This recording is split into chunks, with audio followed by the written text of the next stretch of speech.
রাধে রাধে। প্রেমানন্দ মহারাজজির ছবিটা দেখে তো এটাই মুখে দিয়ে আসে, একটাই কথা, রাধে রাধে। যে উপহারটা দিয়েছে তাকে অনেক ধন্যবাদ। চলে এলাম রিসেপশনের গিফট আনবক্সিং ভিডিও নিয়ে। আর এই আশীর্বাদের কিউট ক্যান্ডিড ছবিটা কি সুন্দর না? দাদার কোনো এক বন্ধুই এই ছবিগুলো দিয়েছে। তারপরে এই বিয়ের ছবিটাও খুব কিউট হয়েছে, খুব সুন্দর হয়েছে।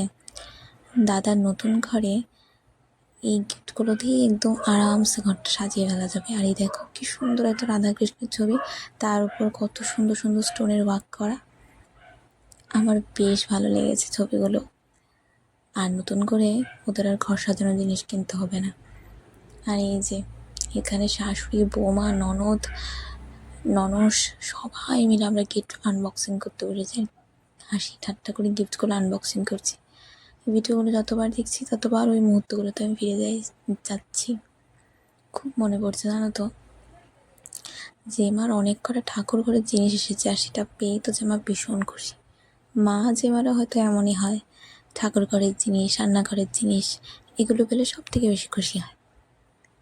এই যে দেখো, যে মা এখানে বলছে যে সব আমার ঠাকুর ঘরের জিনিস চলে এসেছে। এই পঞ্চপ্রদীপের সেটটা ভীষণ সুন্দর হয়েছে।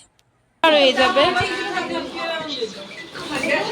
বালা বালা হলো তো গায়ে দুধ নাই তো কাকাতে খাইয়ে গেলি গায়ে দুধ নাই কা প্যাট বেড়া দেখলাম আমার বড়টা সুস্থ সুস্থ গেলি হ্যাঁ দুধ নাই ও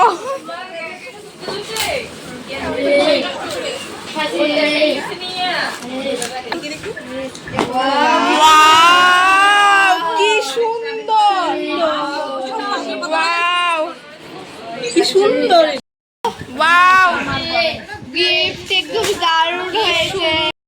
দেখলে তো আমরা কত মজা করে গিফটগুলো আনবক্সিং করছিলাম। বেশ ভালো ভালো গিফট পেয়েছে, যেমন এখানে ডিনার সেট পেয়েছে, মিল্টনের একটা হটপট পেয়েছে, তারপরে আরও বেশ ভালো ভালো কিছু গিফট পাওয়া হয়েছে। বাড়ি আসার পরে ওই মুহূর্তগুলো আমার বারবার নাড়া দিচ্ছে। আসলে আমরা যারা একটু ডিপভাবে, ভীষণভাবে সব জিনিস ফিল করি, তাদের কাছে এইটা বোধগম্য হবে যে কেন আমার এতটা কষ্ট হচ্ছে। 4-5 দিন ওখানে ছিলাম, কষ্ট তো হবেই। মাই গড ওয়াও গাইস সুন্দর মানুষের লেগে মুখ দেয় তো না गाइस बाती बाती बाती गाइस देखो गाइस इलेक्ट्रिक केटल है आओ गाइस कितना सुंदर कप है ये देखो गाइस टीवी अनबॉक्सिंग चलছে गाइस